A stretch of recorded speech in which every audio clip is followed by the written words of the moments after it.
Hola Robert, aquí estás. Hola, ¿qué tal? Bueno, me he comprado un cablecito que era para poner lo que es el internet por el cable, por el móvil, pero falla. No, pero va bien ahora, ahora sí. Bueno, ahora he puesto otra vez el wifi, lo he conectado con el extensor y en principio debería ir bien, pero me lo he comprado y he estado probándolo una hora, funcionaba perfectamente y es empezar el directo y se va a tomar por saco. Uy. Ayer me pasó algo parecido, pues nada, no, tendré que devolverlo. Mira, te tengo que decir que yo tengo un canal muy neutro, ¿vale? Porque mi trabajo es despertar sentires de lo que se está viviendo, de lo que hemos pasado y tal. Pero no tengo comentarios agresivos y tal. Todo ha sido anunciarte, escueces tanto, hay tanta verdad que he tenido que bloquear a unos cuantos, ¿eh? O sea, es alucinante. Alucinante. Robert, yo te sigo hace tiempo, hace mucho tiempo. Tengo que dar las gracias a Bartolomé Hueso, que es del movimiento espartano, que es el que gracias a él pude conectar contigo y desde aquí le doy las gracias. Mira, Robert, yo nunca me preparo los directos, pero luego al final, si quieres, hablamos un poquito del movimiento espartano y vemos tu visión. Digo que yo no me preparo nunca los directos, pero tengo 5 temas que sí he seleccionado. Lo mío no es pura ciencia, lo mío es hablar al caminante de a pie, ¿vale? Entonces, yo lo que te haría sería una pregunta al revés y que nos dijeras qué ha pasado desde el 14 de marzo del 20 hasta hoy. ¿Qué ha ocurrido? Yo decía antes de que tú entraras que contigo yo tengo estudiado que es 100 sobre 100 aciertos. Pero luego ya hablaremos de lo que prevés para el 23. Pero me gustaría que para entender el 23 pudiéramos, desde tu punto de vista, ¿qué ha pasado? Bueno, pues básicamente todo el sistema tal y como funciona, tal y como está conformado, si hasta ese momento había actuado de un modo civilino, confuso y más o menos desorganizado, allí todas las ideas confluyeron en un solo plan, ese plan se hizo de un modo absolutamente explícito y esa acumulación de fuerza, de energía, de potencia, en forma de plan, de lo que no se puede decir, de plan y lo que sigue, eso creó un efecto rebote en una parte sustantiva de la población, también para dar una potencia en el sentido contrario. Es lo que decimos siempre, aprovechar la fuerza de las circunstancias a tu favor, especialmente aquellas que van contra ti, pero también puedes aprovechar, como es evidente y mucho más fácil, aquellas que van a favor tuyo. Así que un movimiento generado desde un lado con una potencia X tiene que ser respondido desde el lado contrario con la misma potencia. Y más cuando el 80 o 90% de la ciudadanía lo que hizo fue sumarse al movimiento que venía desde el otro lado. Con lo cual, todo eso nos dio una potencia equivalente a todos los demás. O sea, básicamente, si la oscuridad en ese caso busca implementar un plan para controlar a toda la población mundial, para anestesiarla, para confundirla, para hacerle doblegar su voluntad, el impulso contrario, que es la liberación, la emancipación, la soberanía en ahora yo soy adulto, dejo de tratarme o de permitirme tratar como si fuera un adolescente perpetuo respecto al Estado, todo eso crece exponencialmente. Y así que si ellos nos golpean con cientificismo caduco y de muy mala calidad, nosotros les respondemos con espiritualidad, con conciencia, con sentido y con humor. Entonces, eso es lo que básicamente pasa en ese momento de marzo de 2020 y se va alargando en el tiempo y va sucediendo con una serie de oleajes y ondas y ese movimiento ya se está acabando, lo que han generado ellos. De hecho, ya hay señales más que visibles de que por lo menos ese oleaje se ha debilitado. Ahora se han ramificado en muchas otras líneas de ataque, pero mucho más diluidas. El cambio climático no tiene la misma fuerza, la ideología de género no tiene la misma fuerza, entran en tema ese pasaporte digital para controlar a las personas con el crédito social, eso no tiene la misma fuerza. Muchas cosas muy difíciles de implementar y muy difíciles de que la gente las acepte de buena gana. Entonces son planes abortivos porque están condenados al fracaso. Entonces, ahora estamos en un momento en el que vemos como esa potencia, por su parte, se ha diluido y lo que queda ver es si también se ha diluido en nosotros. Si somos capaces de seguir al pie del cañón o ya nos hemos relajado, ya hemos pasado a otra fase y, por lo tanto, nos dejamos hacer a partir de ahora de ese modo sibilino que hacía. Cedemos nuestra responsabilidad porque pensamos que ya está todo ganado, ¿no? Y que aquello ya ha pasado. ¿Por qué precisamente en marzo o en enero del 2020 y por qué no hace 5 años? ¿Qué nos dicen los astros de esto? Claro, astrológicamente es muy obvio. O sea, es decir, en marzo de 2020, bueno, en enero se produce la conjunción Saturno con Plutón. Esa conjunción casi siempre marca momentos críticos de la humanidad. Las dos guerras mundiales están marcadas por Saturno-Plutones, la caída de las Torres Gemelas, con el autoatentado de las Torres Gemelas por Saturno-Plutón. Digamos que si vamos tirando en retrospectiva en la historia, casi todos los momentos donde hay un movimiento de la oscuridad muy fuerte, muy agresivo, se da con aspecto de Saturno-Plutón. Entonces, en enero se da esa conjunción y en marzo, además, no solo está esa conjunción, sino que se le suman Júpiter y Marte, con lo cual se produce una cuádruple conjunción, cosa que es absolutamente extraordinaria. Se da en el signo de Capricornio y eso da el inicio, el pistoletazo de salida de esta operación psicológica a gran escala. Y como hemos dicho, no deja de ser energía, una energía muy potente que de hecho lo que hace es apelar a la responsabilidad. De hecho, desde el lado de los oscuros, ellos quieren asumir toda la responsabilidad y que nosotros cedamos la nuestra. Por eso mucha gente cuando les confinaron pues se ponía a hacer cupcakes, a hacer magdalenas, a decir, bueno, pues nos quedamos cuando llevamos niños pequeños, nos quedamos en casita, y bueno, pues bien, está genial, pero no olvidemos lo que está pasando. No olvidemos que me parece muy bien que alguien aproveche su tiempo libre, pero que tenga en cuenta la vulneración de derechos, que tuviera en cuenta que el relato no encajaba por ninguna parte, etcétera, etcétera. Entonces, básicamente, en ese momento, astrológicamente, se daba una de las configuraciones más fuertes y más virulentas, nunca mejor dicho, de los últimos prácticamente 100 años. Lo bueno es que esa configuración ya está completamente diluida, ya no queda prácticamente nada, apenas algunos residuos. Y vamos hacia 2025, 2026, donde tenemos lo contrario. Posiciones muy fuertes, pero exageradamente armoniosas. Si esa era una muy disarmónica, muy difícil para la mayoría de los seres humanos, la otra será muy fácil para la mayoría. Sería como lo más sencillo lo que nos podemos encontrar. O sea, todo completamente con una alfombra roja perfecta para que cualquiera que espabile mínimamente tenga recompensa. ¿Tú crees?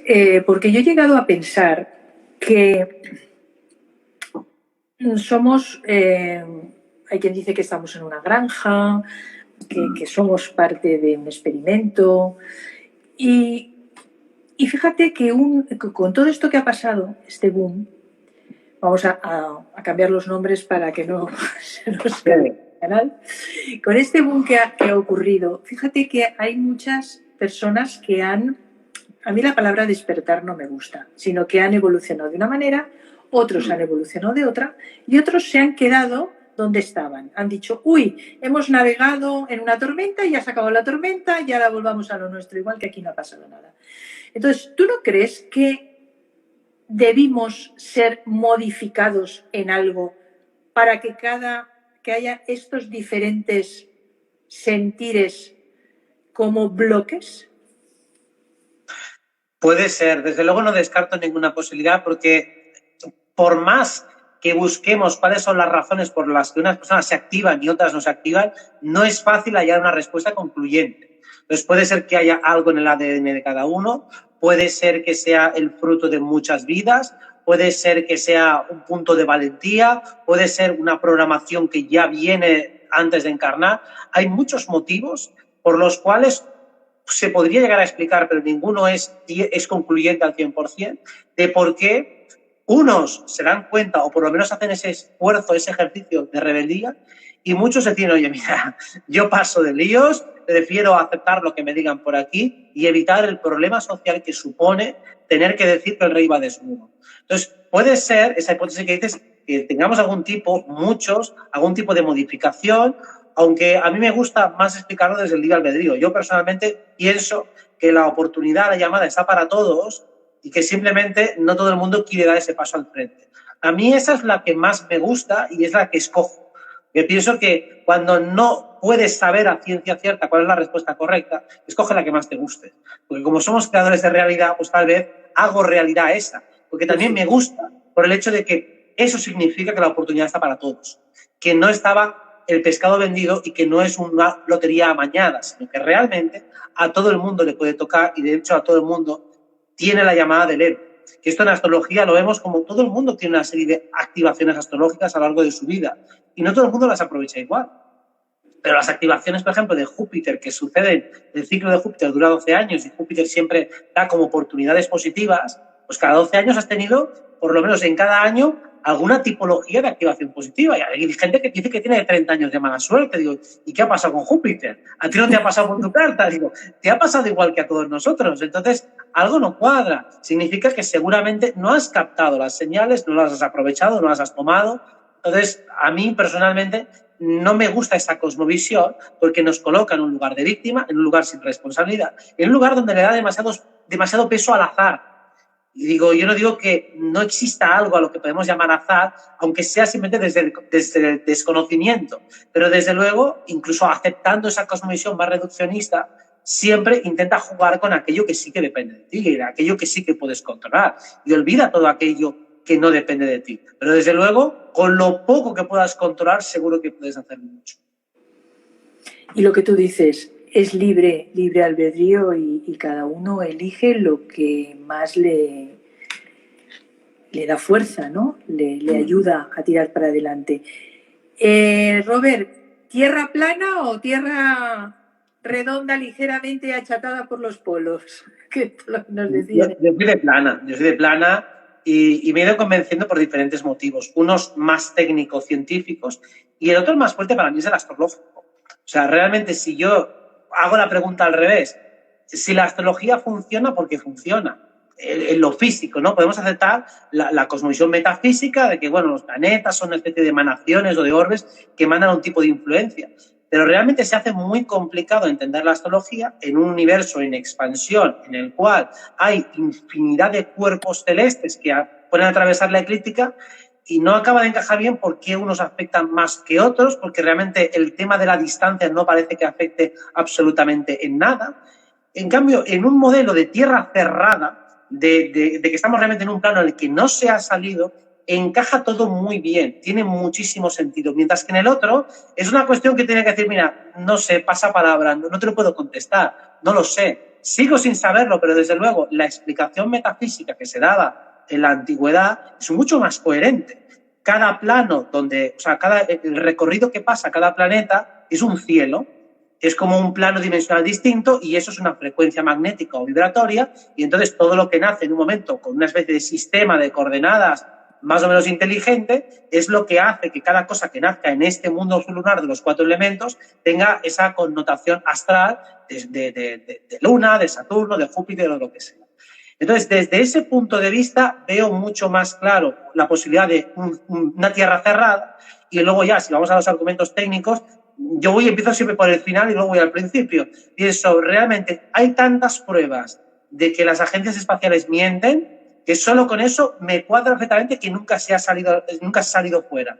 Si nunca se ha salido fuera, entonces las fotos que hay de la Tierra desde fuera geoide son falsas. Entonces las únicas pruebas que son más complicadas, que podrían explicar que la Tierra fuera esférica, son pruebas muy indirectas. Algunas observaciones en algunas partes del mundo con las estrellas que no se acaban de ver. Pero en todo caso, hay experimentaciones a escala que podrían explicar ese modelo. Entonces, yendo desde el final hasta el principio, acabo concluyendo que la versión más lógica es que es plana. Sobre todo porque no tengo ni una sola prueba directa de que es esférica, ni ninguna manera directa de comprobarlo, y ninguna manera concluyente. Sí, todas porque las fotografías todos son Photoshop, ¿no? No hay ninguna claro. Real. No hay, son composiciones por ordenador. Solo hay una que técnicamente es real, que se supone que era de, no sé si el Apolo o no sé cuántos, una de las misiones lunares, pero todo es extremadamente raro, extraño, muchas veces no acaban de cuadrar las imágenes. Hay demasiados elementos turbios alrededor de ello como para por lo menos tener la legítima duda de decir, mira, yo no puedo saber ni asegurar de ninguna manera que es esférica. De hecho, me hacía una vez el ejercicio mental de decir, a ver, ¿cuánta gente de las que afirman 100% que es esférica? Yo si les dijera, vale, si realmente no fuera esférica, y tuvieras que pagar 10 millones de euros si no fuera esférica, ¿lo aceptarías? Digo, ¿ganas 10 millones de euros? Sí, es esférica. Pero pierdes 10 millones que los debes para siempre si no es esférica. ¿Los meterías o dirías, oye, mira, pues no está tan claro? Seguramente la mayoría de la gente no se apostaría 10 millones. Entonces, a partir de ahí digo, vale, entonces empecemos a hablar porque no lo tienes claro. Entonces, si no lo tienes claro, aceptemos que hay una duda razonable y empecemos a hablar. Porque mucha gente habla con mucha rotundidad, pero realmente no está soportada esa rotundidad en evidencias. Bueno, se habla porque es un dogma de fe. Nos lo enseñan en el colegio, nos dicen que la Tierra es redonda y entonces te viene aquel que cuando empiezas a tener dudas, a mí una de las cosas que me chocó mucho es que la curvatura del agua.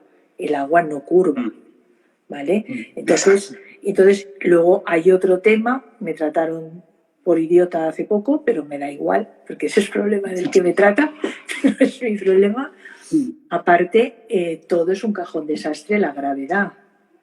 Entonces, si verdaderamente es redonda, cuando el barco va por aquí, la gravedad lo aguanta. Vale, pero entonces los de dentro del barco tendrían que estar contra las paredes, ¿no? Digo yo, o sea, algo tan simple como eso. Dice, no, porque es la gravedad, pero como gira, o sea, es un cajón desastre increíble. Entonces, no me convence la historia. Y lo que se ha dicho no deja de ser un dogma de fe. Lo es sobre todo, y para mí uno de los argumentos más fuertes siempre es que la gravedad, por ejemplo, no se puede reproducir a escala. Dicen que está el péndulo de Foucault, pero realmente no es una prueba concluyente y se puede falsear muy fácil. O sea, tú no puedes reproducir la gravedad a escala. O sea, tú no puedes probar que dos objetos se atraen entre sí a razón de su masa y dividido por la distancia al cuadrado. O sea, eso no lo puedes demostrar. Solo es cuando son a escalas grandísimas que se supone que eso se demuestra, así como tantas otras pruebas. Entonces, como mínimo, siempre digo, tiene que haber una duda razonable y un debate saludable, pero generalmente el otro ya te empieza a mandar a la escuela, te manda a estudiar o te insulta. Digo, pues entonces no empezamos bien. Si esta es la argumentación, o decir, por esto no sé qué, no sé cuánto, que eres tonto, digo, mira, yo esos argumentos ya me los conozco. Y si no me convencen, será por algo también. Sí. Cuando hay tanta agresividad, sorprende, digo, porque a mí la primera vez que me lo contaron, a mí no me enfadó. Dije, coño, a ver qué dice esta gente. A ver qué dice, claro que sí. Pongámoslo en cuestión, ¿no? Todo es aprender. A mí me da igual que sea redonda como plana. Yo quisiera tener la verdad, nada más. O sea, que me da igual. Lo que pasa que, claro, descubrir algo así o destapar algo así implica destapar miles y miles y miles de millones de negocios, ¿no? O sea, que ahí están detrás. Entonces tú dices que es plana, vale. Pero por debajo, que es como un domo. Puede ser, claro, por debajo nadie tiene ni puñetera idea, pero seguramente lo que yo creo es que tiene no sé cuántos kilómetros de profundidad podría tener hacia abajo. Lo lógico sería, o por lo menos lo que parece que se experimenta en la STAR, es que hay ciudades intermedias, ciudades intracavernosas, o sea, que hay mundos allí debajo, no sé cuánta profundidad tiene que tener, y lo lógico también sería que hubiera otro domo abajo y otro domo arriba. ¿Estás de acuerdo con los intraterrenos? O sea, sí. ciudades intraterrenas. Entonces, debe de ser como un domo, ¿no? Un domo con cúpula por arriba. Sí. Y entonces con muchas cúpulas por arriba. Los planetas están dentro de esa cúpula, ¿no? Creo que tengo la sensación, y claro, pero eso habría que verlo porque no hay manera de verlo, que cada cúpula, o sea, hay diferentes cúpulas, cada una para cada uno de los diferentes planetas. Sería otro modelo que no lo he acabado de cerrar, pero diría que para cada cielo hay una cúpula. ¡Qué maravilla! Y que entonces fuera de esas cúpulas, después de cada cúpula, está lo que llamaríamos la Lemuria, la Atlántida, las diferentes eras, que estarían dentro de cada uno de esos domos. A mí eso me cierra bastante dentro de lo que es la naturaleza y ver que la vida siempre se genera dentro de un lugar cerrado. La vida no empieza en un lugar abierto. Es verdad. Entonces, el arquetipo de la madre siempre es un lugar cerrado, el útero materno, el huevo, ¿no?, de cualquier animal que nazca de un huevo, también es un lugar cerrado. Entonces, un lugar abierto no me acaba de encajar muy bien. Aparte que todas las casualidades cósmicas que se darían en la Tierra esférica para que todo funcionara la vida aquí son muy retorcidas y muy rocambolescas. Es más, para mí uno de los argumentos, el hecho de que el Sol y la Luna serían exactamente igual, y claro, es muy contraintuitivo decir, vale, el Sol y la Luna son iguales, Pero la Luna se mueve alrededor de la Tierra, pero el Sol, aunque también parece que se mueve, el Sol no se mueve. Es la Tierra la que se mueve alrededor del Sol. Entonces tú ves dos astros que son prácticamente equivalentes, que representan el día y la noche, que están relacionados con el arquetipo masculino y femenino. Pero sin embargo, uno es 400 veces más grande que el otro. Ese no se mueve, sino que nos movemos nosotros, pero el otro sí que se mueve. Hombre, es raro. Como mínimo hay que admitir que es raro y no hay ninguna explicación oficial. O que la Luna se vaya girando exactamente igual que gira la Tierra y estén perfectamente sincronizadas para que siempre se vea la misma cara. Hombre, es raro. Robert, poniendo mi ignorancia por delante, tú como astrólogo seguro que tienes un criterio formado. El Sol es un conglomerado de fuego, nos dicen, ¿no? O sea, de energía total. Entonces, yo pregunto porque no sé. La energía, ¿cómo se convierte en un láser de luz para enfocar a la Tierra? La energía es energía. O sea, tú prendes fuego y el fuego no ilumina. Tú tienes una fuente incandescente de energía y no te proyecta luz.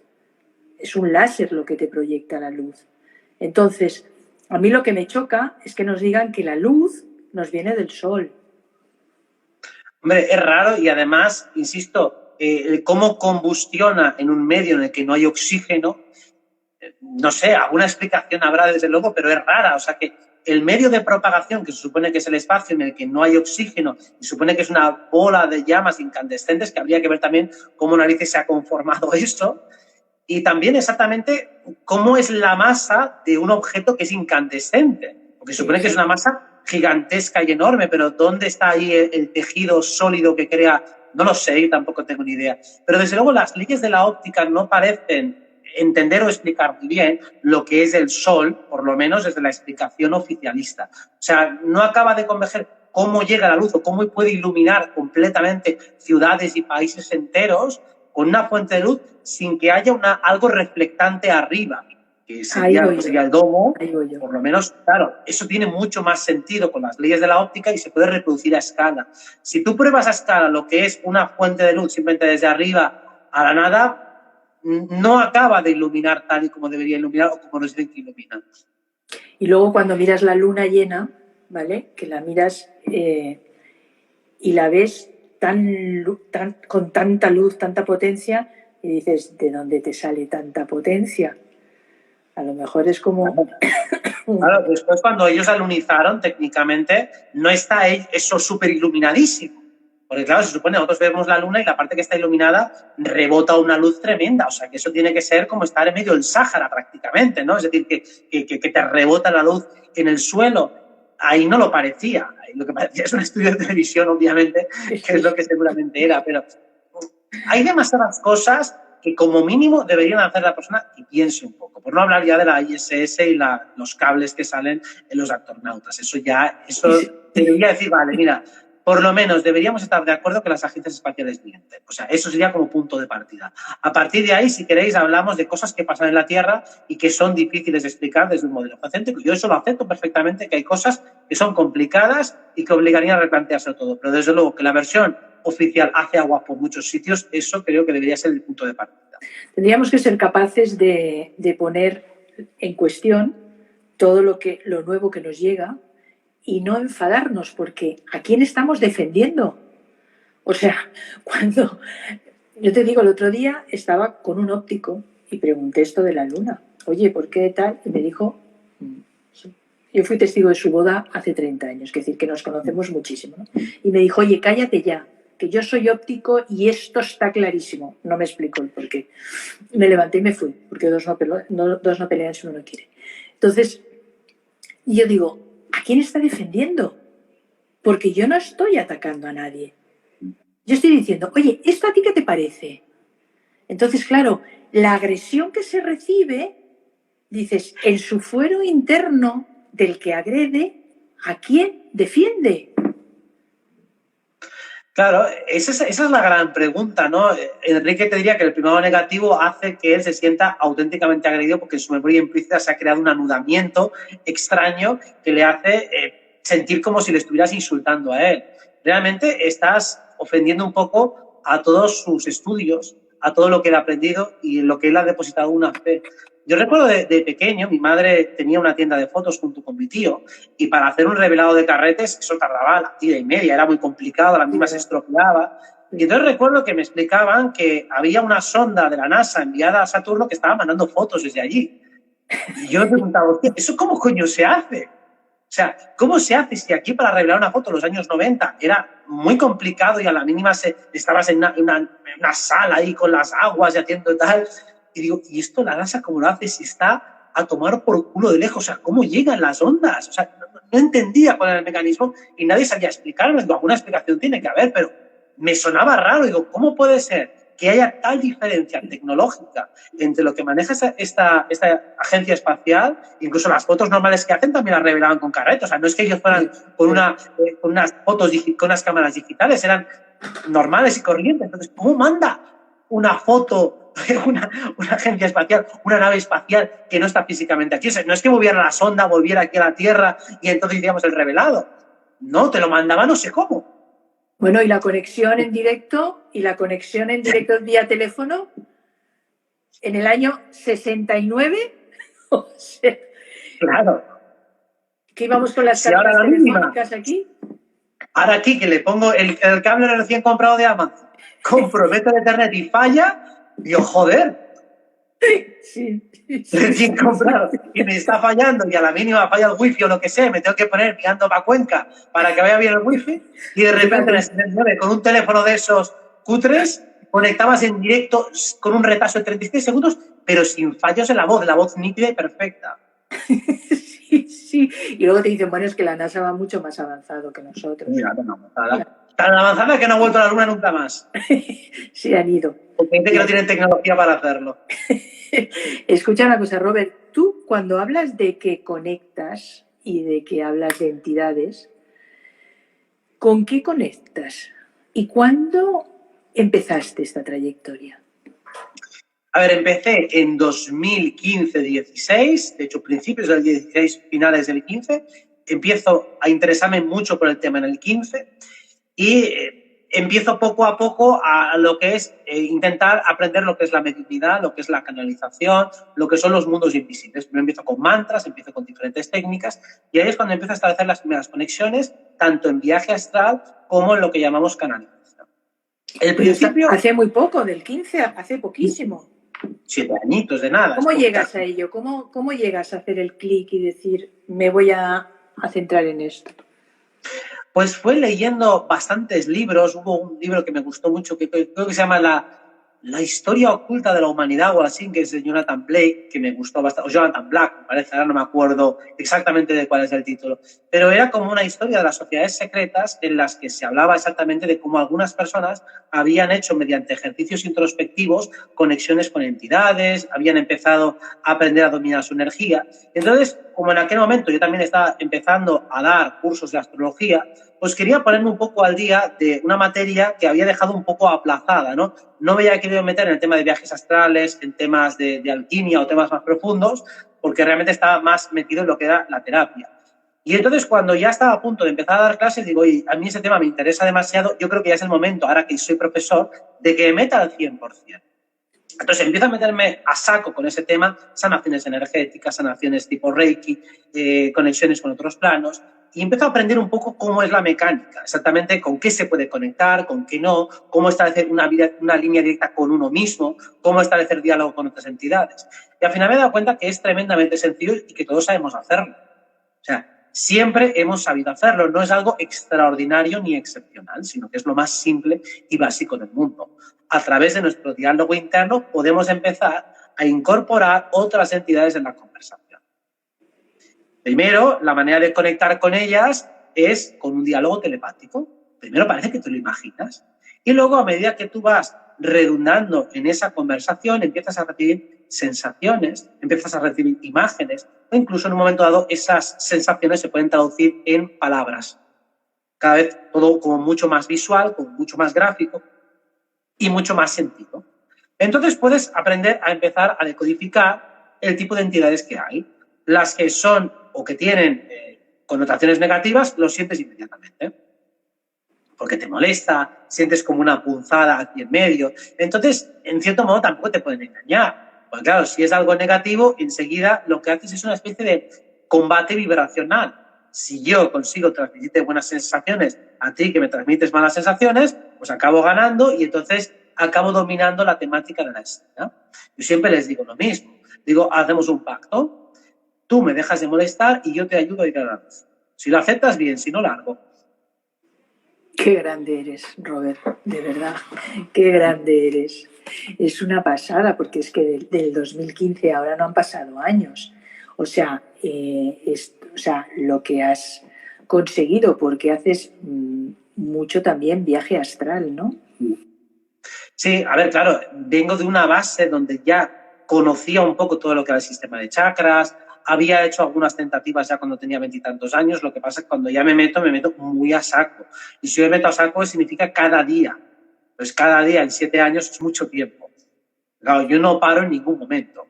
Claro, entonces es una forma de vida, ¿no? Ya lo que tienes. Yo tengo una manera de ser muy obsesiva. O sea, cuando me pongo con algo, me pongo con mucha potencia, con mucha intensidad y por eso, para mí, si algo me apasiona, pues es un pozo sin fondo de atención y de intención. Por eso 7 años es muchísimo tiempo realmente en una manera de ser como la mía, porque además la mecánica de mi trabajo es bastante compatible con todo lo energético. Es decir, que mi trabajo va en la línea de lo que estoy haciendo. Entonces, para mí es un campo de experimentación también.